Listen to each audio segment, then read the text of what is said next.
Bonjour tout le monde, je me présente, Maxime Leduc. Je suis dans plusieurs domaines, mais aujourd'hui, je suis ici pour vous parler dans le cadre d'un projet avec les producteurs de bœuf du Québec et la SEDAC pour parler de stratégie pour allonger la saison de pâturage chez les bovins. Pourquoi on parle de ça? C'est simplement qu'avec l'état actuel des changements climatiques, on va avoir des automnes plus chauds, moins de neige. Et c'est tout l'avantage des producteurs de bœuf d'allonger leur période de paisance pour différents bénéfices, dont le bien-être animal et les enjeux du coût de production. Il y a différents bénéfices pour d'allonger la saison de paisance. Quand on parle d'allongement de la saison de paisance, c'est qu'on fait un pâturage intensif durant la saison d'été où il y a une croissance. Puis par la suite, au mois de septembre, octobre, novembre, même décembre, on est capable d'allonger cette saison-là et continuer de nourrir les animaux dans les pâturages. Puis la raison première, en fin de compte, a des bénéfices premiers et c'est la réduction des coûts d'alimentation. Parce qu'on ne se cachera pas que de pouvoir garder les animaux au pâturage, ne pas les mettre en réclusion dans des parcs d'hivernation, ça va réduire les coûts pour différentes façons. Premièrement, vous n'avez pas besoin d'acheter des aliments ou produire des aliments du foin ou de l'ensilage pour les nourrir. C'est déjà une diminution parce que les animaux s'occupent de ça. Par la suite, il va y avoir des avantages au niveau de la gestion des fumiers, puisque il ne sera pas nécessaire de ramasser le fumier dans le parc d'hivernation et par la suite l'appliquer. Comme je disais, la réduction des coûts de gestion du fumier. Il va y avoir une meilleure répartition des nutriments. On ne se cachera pas que de plus en plus, on fait la promotion, une bonne gestion intensive des pâturages pour augmenter la matière organique du sol, assurer une santé du sol, puis je parle bien ici d'une bonne gestion. Et l'allongement des pâturages peut permettre d'améliorer la fertilité du sol. On va le voir dans la prochaine présentation de comment ça peut se faire. On a besoin de main-d'œuvre réduite parce que si on n'a pas besoin d'alimenter les animaux avec les tracteurs et on fait du pâturage, un allonge de pâturage, ben, c'est moins de main-d'œuvre. C'est simplement de déplacer souvent les clôtures et les différents items pour le pâturage. Et c'est une meilleure répartition de cette même main-d'œuvre-là durant l'année. Puisque souvent, dépendant des producteurs de bœuf, s'il y a des grandes cultures, des récoltes qui se font, ben, c'est l'automne des fois qui est assez chargé. Fait que si on est capable d'allonger la période de paisance, en diminuant le besoin de sortir le tracteur pour donner de l'ensilage, donner du foin sec, ben là, la main-d'œuvre est mieux répartie, il y a une moins grande charge de travail, puis c'est plus facile pour le producteur de gérer celui-ci. Aussi, il y a un meilleur confort de santé des animaux. On ne se cachera pas que les pâturages sont bien gérés, qu'ils soient automne-hiver, puis qu'on comble les besoins principaux des animaux tels que l'alimentation, l'eau, la protection contre le soleil et la protection en tant que telle contre pour l'hiver, les conditions froides. On se retrouve avec une meilleure condition que si les animaux se retrouveraient dans des conditions de réclusion des parcs d'hivernation. Puis pourquoi qu'on parle de ça? Simplement, en termes d'allongement des pâturages, c'est que les producteurs d'aujourd'hui, en termes de gestion des pâturages, en termes de production de fourrage, ont une panoplie de différentes types de plantes, que ce soit des graminées de saison froide, qui soient annuelles ou vivaces, qu'on parle de mie, brome, fétuque, des légumineuses, trèfle rouge, lettier, un peu de luzerne, les graminées de saison chaude, ou qu'on parle en termes pas d'alpis roseau, de sorgho, de millet perlé, d'herbe du Soudan, et les brassicacées, lorsqu'on parle de radis fourragés, de canola fourragé, de choux fourragés. Et chacun de ces différentes catégories ont des capacités de produire de la biomasse en fonction des différentes saisons. Comme on voit pour les graminées de saison froide, ben, il y a une forte quantité de biomasse qui est produite durant les mois d'été mai-juin. Par la suite, cette productivité-là diminue pendant les mois d'été juillet à août et on augmente un peu la quantité de biomasse au mois de septembre-octobre. Lorsqu'on parle des légumineuses, vous voyez ces lignes bleues ici à l'écran, la production, en fin de compte, elle augmente tranquillement. Elle est stable durant les mois d'été de juin, juillet ou septembre et par la suite diminue à l'automne. Lorsqu'on regarde les graminées de saison chaude, qui est la ligne orange, on voit que la production est excellente durant les mois de saison chaude qui sont plus adaptés au climat froid. Et finalement, les brassicacées, on regarde plus la section automne que la section printemps. Ici, qui est en mauve, c'est là qu'on est capable de les faire pousser, qui sont tolérants au froid, qui peuvent garder une bonne valeur nutritionnelle, qui sont riches en énergie et protéines. C'est tout ça, en fin de compte, qui permet une meilleure répartition de votre production puis faire l'allonger pâturage. c'est quand vous gérez avec différentes espèces. Plus précisément, lorsqu'on parle des différentes techniques qui existent sur le marché pour allonger les pâturages, premièrement, il y a l'entreposage, ou l'entreposage sur pied ou stockpiling en anglais qui existe. Ça consiste à laisser accumuler de la biomasse au champ qui va rester debout. Et ça peut être fait avec des plantes vivaces, de la fétuque, du trèfle rouge, on va en parler plus en détail tantôt, ou différentes plantes annuelles, que ce soit des brassicacées, que ce soit du maïs même, que ce soit des céréales d'automne ou de printemps qui peuvent servir à faire de l'entreposage. Le pâturage en andin, on va en parler plus tard aussi, qu'est-ce que c'est? C'est simplement qu'on fauche. Dans la plupart du temps, on parle de triticale ou de seigle qu'on est capable de faucher, qu'on met en andin, qu'on accumule à l'automne, au mois d'octobre, qui permet en tant que tel que les images, on voit des images tantôt, que l'animal va manger directement dans l'andin. Le pâturage de balles ou le bale grazing, qu'est-ce que c'est? C'est qu'on va positionner des balles à l'intérieur d'un pâturage ou que les animaux vont, avec l'aide d'une clôture électrique, nous allons la déplacer pour qu'elle puisse pas s'accumuler, qu'elle puisse avancer tranquillement et répartir le fumier à l'intérieur du pâturage. Finalement, les résidus de récolte, qu'est-ce que c'est? C'est une fois, en fin de compte, que vous avez récolté de maïs, grain, il reste des résidus au champ et là, ça consiste simplement d'aller faire consommer ces fameux résidus au champ par les animaux. Mais il faut faire attention à toutes ces techniques-là. Premièrement, la première faire attention, c'est que ces techniques-là, tout dépendant c'est quelles qu'on choisit, ce n'est pas adapté à tous les animaux. Parce que lorsqu'on parle de consommation de résidus, ou comme du soit grazing, c'est fait pour des animaux avec des faibles besoins. On n'ira pas nourrir des bouvions à croissance avec des résidus de culture, des résidus de maïs ou encore du soit de grazing. L'utilisation de brassicacées est plus adaptée dans ce contexte-là, mais il faut faire attention. Puis tout ça, en plus des besoins des animaux, il faut faire attention aux enjeux environnementaux parce que, mettons, du bale grazing qui est trop près des cours d'eau, ben, il peut y avoir de l'accumulation. Aussi, faire du bale grazing dans des conditions, j'ai un exemple, où que le sol est déjà saturé en phosphore, il va y avoir des problèmes pour simplement gérer les enjeux environnementaux puis respecter le PAF. Pollution des cours d'eau, surplus de phosphore et doit rester un pâturage.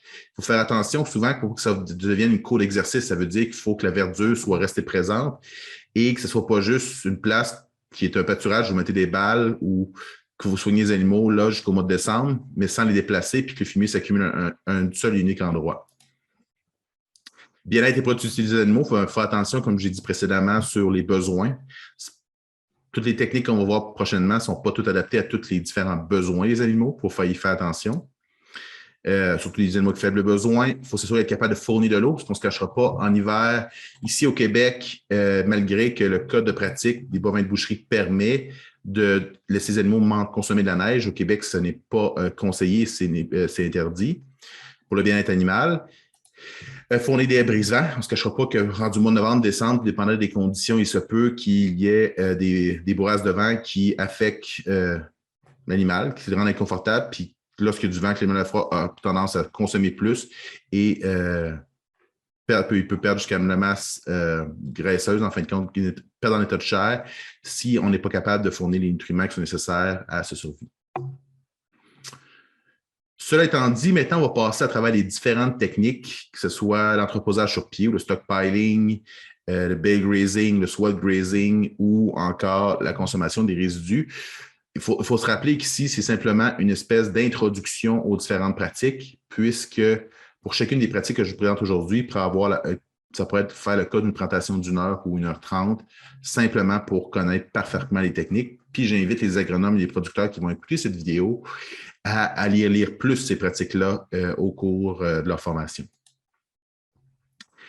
Qu'est-ce que ça concerne en fin de compte, l'entreposage sur pied? Qu'est-ce que c'est? C'est, premièrement, tu fais une première coupe.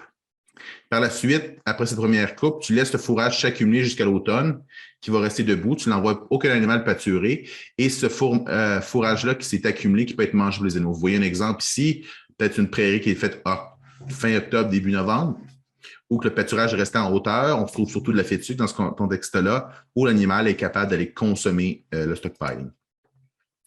Si on regarde les bonnes pratiques qui peuvent être implantées, ben, premièrement, appliquer de l'azote pour augmenter le rendement, le pourcentage de protéines brutes. après la première coupe va aider à augmenter les rendements. Ça va être un avantage. Il faut sélectionner des espèces qui sont capables de tenir debout et ne se brisera pas lorsqu'il va y avoir un peu de neige dessus. Parce qu'on ne se cachera pas, s'il y a 30-40 cm de neige qui tombe sur votre soie de grazing, ça ne marchera pas. Mais il faut qu'il soit capable de tolérer une faible couverture de neige pour que l'animal puisse aller fouiller et paître à travers la neige jusqu'à un certain point.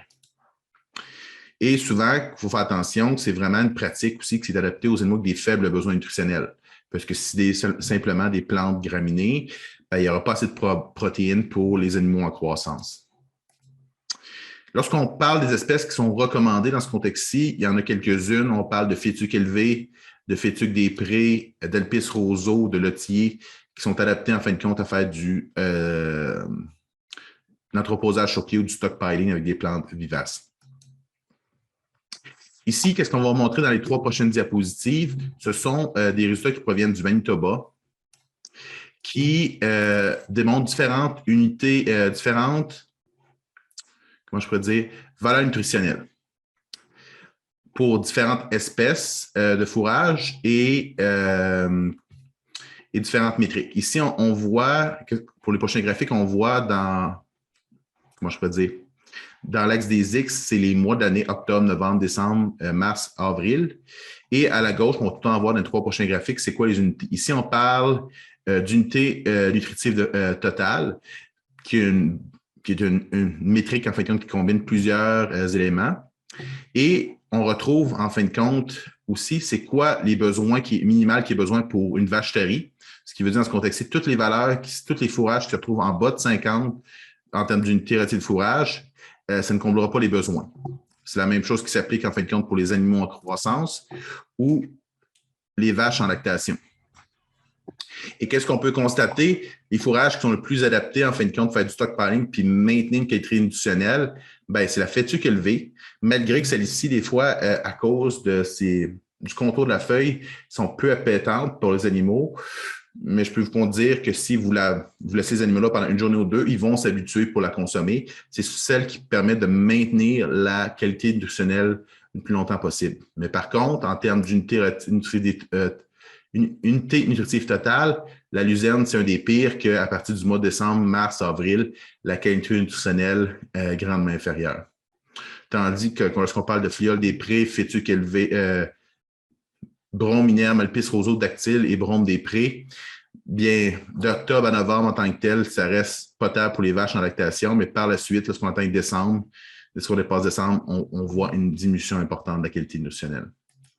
Le même graphique en termes de protéines brutes, qu'est-ce qu'on peut constater ici, c'est que le dactyle et l'Alpis roseau sont capables de maintenir une quantité de protéines brutes entre 11 et 13 qui est besoin pour les vaches en lactation de la croissance au cours de la, comment je pourrais dire, la présence, tandis que ce qu'on regarde, notre fameuse fétuque élevée qui se retrouve ici, la petite ligne bleue, est adaptée pour les vaches taries. C'est une des raisons, malgré qu'il y a assez d'énergie des fois dans la fétuque élevée, des fois il va manquer de protéines pour les vaches en lactation des animaux en croissance. Finalement, la valeur alimentaire relative, c'est un indicateur sur la qualité des fourrages. On retrouve dans notre top 3, en fin de compte encore, c'est la fétuque élevée et la filleule des prés. Mais il faut faire attention, il y a des enjeux aussi en termes de rendement. On ne se cachera pas que la filleule des prés a une faible repousse durant la saison d'été. C'est peut-être pas la meilleure plante à utiliser en termes de qualité de rendement. C'est une des raisons pourquoi la fétuque élevée est tant appréciée en termes de consommation pour faire du stockpiling. Et si on regarde en compte en même temps en termes de rendement, en termes de matière sèche, ici, on retrouve la ligne jaune, ça représente 1 tonne de matière sèche. Lorsqu'on regarde les rendements, en fin de compte, lorsque la première coupe était faite le 15 juillet, jusqu'à la gelée mortelle, la fétuque élevée, c'est la plante qui produit le plus, suivie du brome des prés, du dactyle de l'Alpis roseau. Et c'est pour ça les avantages de la fétuque élevée en termes de stockpiling. Malgré que les vaches, on a discuté au début de la consommer, mais je crois que ce qui est fait au Manitoba est applicable aussi au Québec en termes de productivité. Autre bonne pratique qui est à tenir en compte lorsqu'on fait du stockpiling, c'est important peut-être d'aller prendre des échantillons de fourrage pour s'assurer malgré qu'on met de la fétuque élevée et qu'on met de l'azote, simplement pour aller valider est-ce qu'il y a des déficiences en nutriments pour le groupe d'animaux, sinon on va être obligé de fournir des concentrés. C'est important aussi, encore là-dedans, de faire du pâturage en bande pour réduire les pertes. Il ne faut pas mettre l'ensemble des vaches en tant que telles dans ta prairie qui était fait pour faire du stockpiling. À l'épidome, il faut continuer à faire du pâturage en bande puis l'avancer à chaque jour pour s'assurer de donner des aliments frais aux animaux.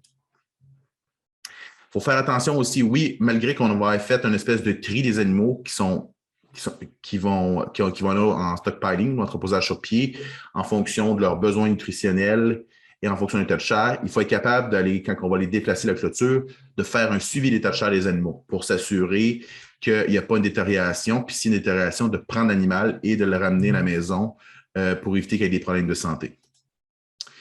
Et toujours, comme j'ai dit, toujours tenir compte des besoins nutritionnels de l'animal.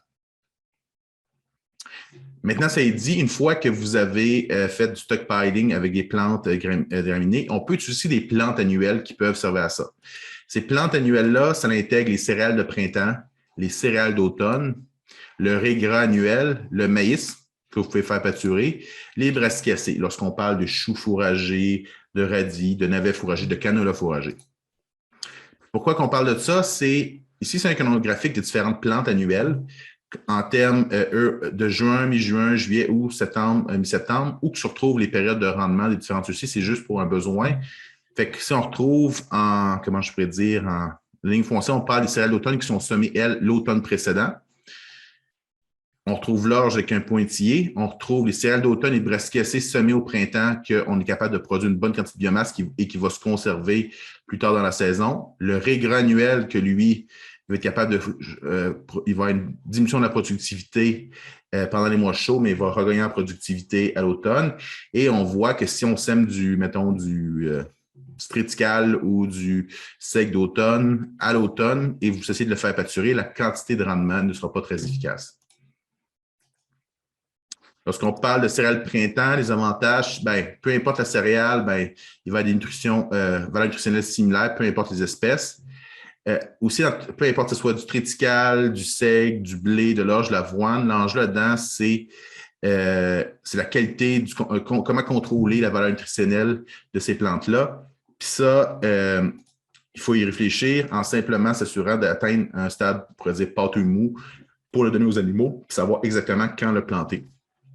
Et aussi, c'est important de savoir, c'est comme une bonne idée, ça peut s'intégrer dans un contexte de double culture où il y a une première culture qui est récoltée, genre du blé d'automne est récolté au mois d'août. Par la suite, il y a une céréale de printemps qui est semée et celle-ci est consommée par les animaux au pâturage par la suite. Autre type comment je pourrais dire, de plantes annuelles qui peuvent être disponibles. Comme je vous dis, il y a plusieurs, en fin de compte, pour chacune des plantes que je vous parle, une préparation beaucoup plus longue en termes pour maîtriser les pratiques agronomiques. Il y a différentes espèces qui sont disponibles en termes de brassicacées, qu'on parle de kale, colza, rutabaga, ou du navet ou même du radis. Il faut faire attention quand on plante ça dans des prairies, cette plante annuelle, il faut que ce soit un maximum de 40 % de mélange pour différentes raisons, parce que c'est une plante qui est riche en énergie, riche en protéines. Et ça peut causer des problèmes d'acidose aussi pour l'animal s'il y a une trop grande quantité. Il peut y avoir des enjeux de ballonnement, il peut y avoir des enjeux en tant que tel de surplus en fin de compte d'iode et peut entraîner différentes problématiques. Fait qu'il faut faire cette implémentation. Puis tout ça va dépendre aussi de vos régions régionales parce que tout dépendant des cultivars, comme vous pouvez voir, tout dépend. Ils ont des périodes de croissance qui varient de 150 à 80 ou de 160 à 120. Et certaines ont une période de repos et d'autres que non. Fait qu'il faut, comme je dis, travailler sur cet aspect-là. Maintenant, autre type de pâturage, d'augmentation de la gestion des pâturages, c'est le pâturage en andin. Qu'est-ce que ça consiste, le pâturage en andin? C'est qu'on va couper le foin à l'automne. Ça peut être soit une plante vivace, là, comme du riz gras, mais qu'est-ce qui est souvent recommandé, c'est d'utiliser des céréales, céréales d'automne, une céréale de printemps qui est semée au mois d'août, qui va permettre de faire de la biomasse. Puis juste avant, en fin de compte, qu'il se mette à neiger, que vous allez faire, vous allez la couper et la mettre en andin. Puis vous allez faire les plus gros andins possibles pour s'assurer et les plus étroits possibles, pour s'assurer que même s'il neige par-dessus la plante, il va être possible pour l'animal d'aller se mettre le nez dans le sol, comme vous voyez à l'image, dans la neige, et aller consommer celui-ci. Puis ça permet aux animaux de brouter pendant l'hiver. Puis on ne se cachera pas que si manger du seigle ou du triticale ou même du blé de cette façon-là, ben c'est pour des animaux avec des faibles besoins nutritionnels. On n'enverra pas des bouvions d'engraissement faire cette technique-là. Puis il y a différents enjeux à celui-ci. C'est qu'est-ce qui arrive? Ça, c'est en fonction de différentes régions. S'il y a beaucoup d'accumulation de neige ou beaucoup d'accumulation de neige, peut-être que ce n'est pas adapté. Lorsqu'il y a de l'accumulation de couches de glace qui se fait, mettons comme s'il y a de la neige, puis il se mettrait à avoir une petite pluie, puis on se retrouverait avec une couche de glace, ben, qu'est-ce qu'elle va causer? Ça va empêcher les animaux d'aller se mettre le nez dans la neige. Puis ça peut être problématique parce que ça va couper les animaux, puis les animaux ne voudront pas aller se manger. Alors, à ce moment-là, le producteur doit aller se promener soit en VTT, en tracteur, pour casser la glace sur le sud dans la neige pour les permettre de la consommer. Puis pour ceux qui disent, est-ce que les vaches sont capables d'aller creuser dans la neige avec leur nez? La réponse est oui. Puis ça, c'est une période d'adaptation dépendant où cette pratique-là est plus pratiquée dans l'Ouest canadien. Les animaux sont capables de se rentrer la neige juste au niveau des yeux dans la neige pour les consommer. Mais ça, c'est un apprentissage parce que les vaches du Québec, peut-être vont être moins adaptées, d'être capables d'aller consommer rapidement, mais plus qu'on les habitue jeunes, plus qu'ils sont habitués à faire cette technique-là, plus qu'ils vont être capables de mettre le nez à l'intérieur de la neige. Il faut faire attention aux conditions météo extrêmes, genre des froids extrêmes, de la pluie ou des conditions qui ne sont pas idéales. Ça se peut que ça va nécessiter de donner des suppléments en fin de compte. On pourrait dire des concentrés aux animaux, là, du maïs ou des grains supplémentaires pour assurer les besoins ou même donner du foin, si nécessaire, si c'est disponible, un foin de qualité là, pour combler les besoins dans ces conditions-là. Puis il faut se rappeler que les animaux aussi ont besoin de coupe-vent pour se protéger des mauvaises conditions hivernales, peu importe son où. Les animaux sauvages peuvent aller se mettre à aller jouer là-dedans, que ce soit dépendant où vous êtes, là, il y a plus ou moins de sangliers au Québec, là, mais des chevreuils peuvent aller jouer pour aller transférer des maladies qui pourraient arriver. Et une accumulation de neige qui est trop importante. Ça se peut très bien que durant une affaire qui va être 45 cm de neige, fait qu'il va être trop tard. C'est pour ça que c'est variable d'une région à l'autre de cette technique-là et aussi variable entre les saisons, puisque c'est peut-être pas adapté à toutes les saisons.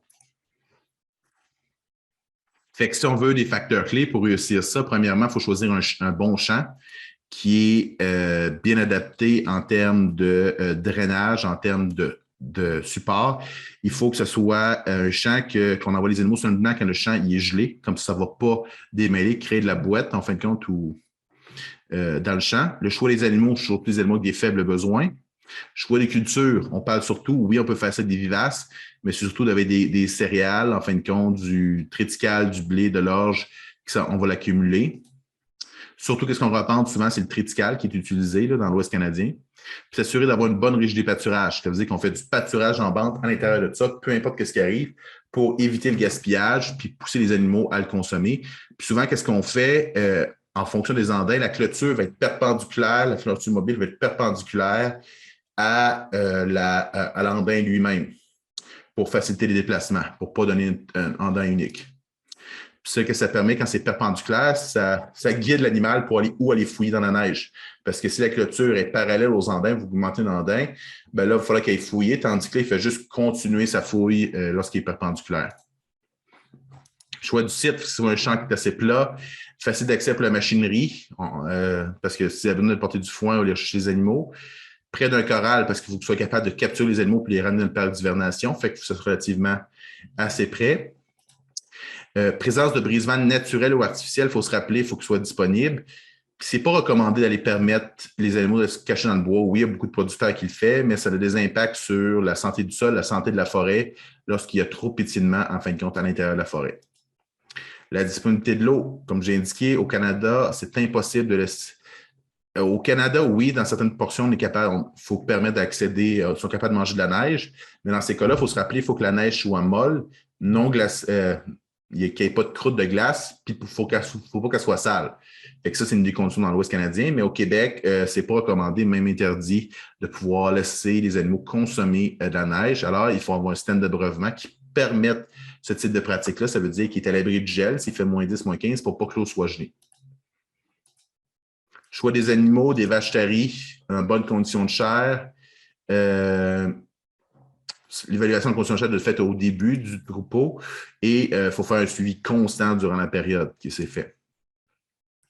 Culture, on l'avait dit, avoir une pâte mou Il faut mettre ça en andain rapidement. En fait, quand on le coupe, puis pourquoi on ne le laisse pas en andain rapidement? Vous fauchez, vous le mettez en andain pour éviter qu'il y ait pour créer de l'air, en fin de compte, dans l'andain, puis que le matériel n'ira pas se coller au sol et contaminer par le sol et du même coup contaminer les aliments qui pourraient mettre à risque la santé des animaux et introduire de la listériose dans vos champs.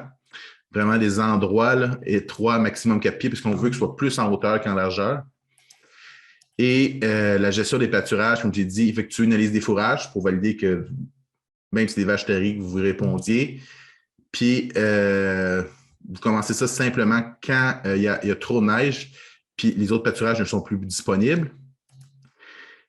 Et qu'est-ce que ça permet de faire? En fin de compte, il faut vraiment... puis vous pouvez, en gros, là, vous pouvez racheter une balle en tant que telle pour réduire l'érosion du sol si le sol est encore trop mou et qu'il n'y a pas assez de neige.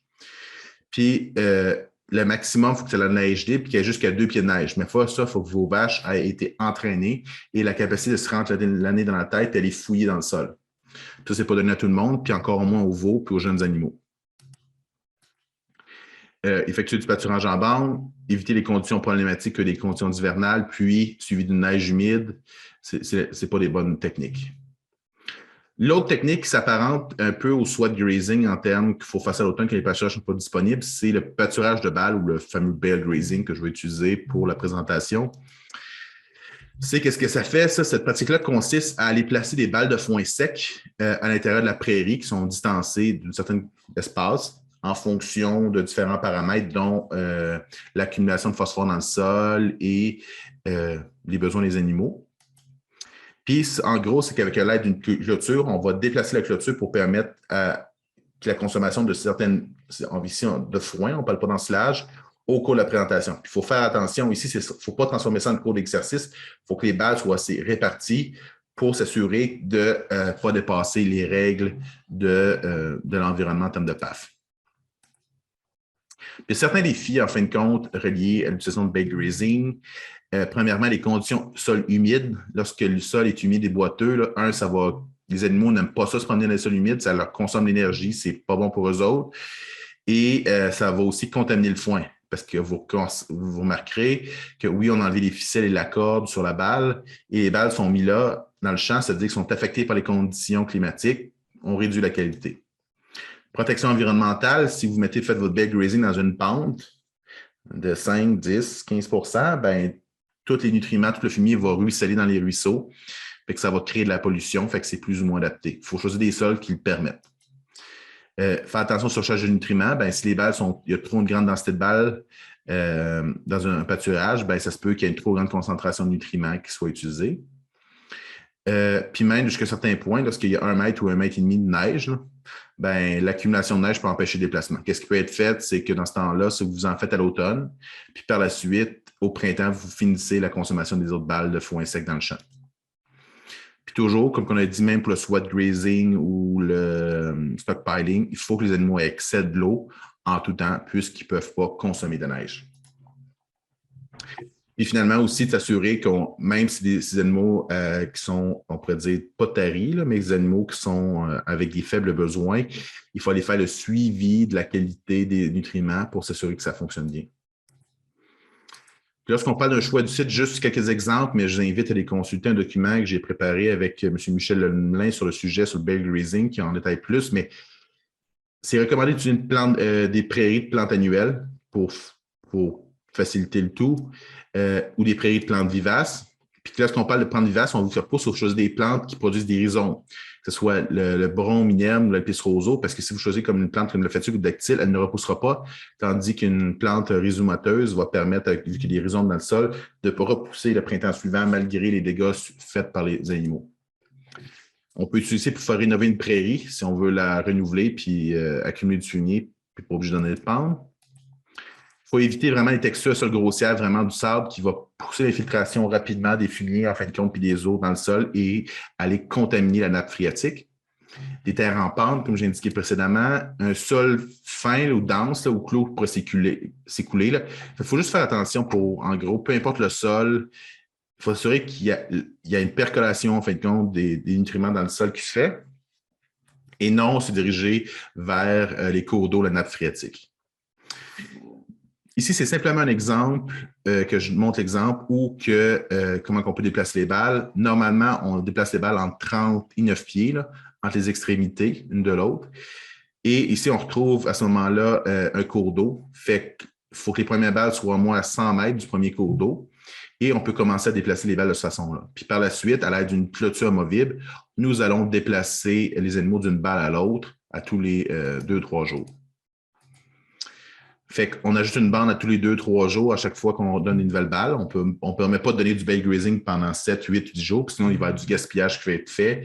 Puis le surplus de foin qui va être fait, je ne sais pas si vous avez déjà essayé de passer une herse à disque dans du foin qui s'est accumulé sur le sol. C'est à peu près impossible à enfouir, c'est difficile. Analyser les fourrages pour valider si les besoins sont complétés pour les animaux. Avoir une qualité de balle uniforme. Il ne faut pas avoir des balles extrêmement bonnes, des balles extrêmement mauvaises qui ont fait du bale grazing. Si c'est le cas, il faut les regrouper ensemble et les donner par juste des bonnes ou juste des mauvaises avec votre corde. Parce que ce qui va arriver à cause de la compétition, ça va être seulement les vaches les plus dominantes qui vont consommer les balles de meilleure qualité. Puis les vaches qui sont dominées vont se retrouver à manger de la moins bonne qualité. Puis qu'est-ce qui va arriver, c'est qu'ils vont perdre un état de chair, problème de reproduction ils vont en suivre. Comme j'ai dit, si on est 2 bonnes qualités, 2 bonnes de mauvaise qualité, 2 jours de bonnes, 2 jours de mauvaise, pour que ça soit mieux réparti dans le temps. Aussi, c'est possible de fournir plus de foin. Si vous voyez qu'il y a des fournées qui vont faire moins 15, moins 20, ou que l'animal a besoin de se réchauffer, on peut donner plus de balles en fin de compte aux animaux pour répondre à leurs besoins et leur permettre de générer de la chaleur. Pour un accès à l'eau, comme j'ai dit, c'est encore la même chose que pour les autres.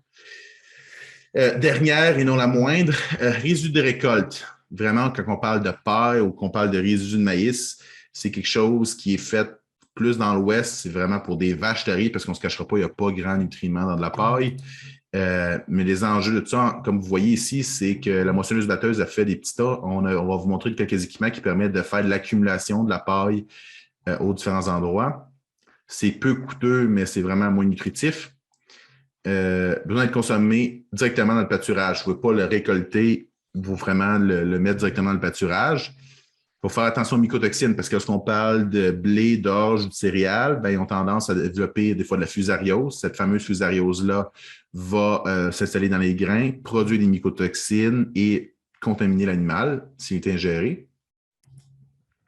Attention aux pesticides, ben, si vous avez fait, exemple, vous faites une culture de blé, vous l'arrosez au Roundup en fin de compte pour le faire jaunir, puis vous le donnez le restant de la paille, ben, il faut faire attention à ces enjeux de pesticides-là avec les animaux parce que ce n'est pas tous les pesticides qui sont homologués pour consommation animale. Besoin d'équipement pour ramasser les résidus, je vais vous montrer des photos dans quelques instants, c'est comment on fait pour s'assurer ça. Et s'assurer d'avoir des clôtures de l'eau débrisement parce que, vous voyez, c'est un champ des prairies. Et s'il y a des grandes bourrasques de vent et ils n'ont pas d'eau, ça va être très difficile. Ici, c'est simplement quelques exemples.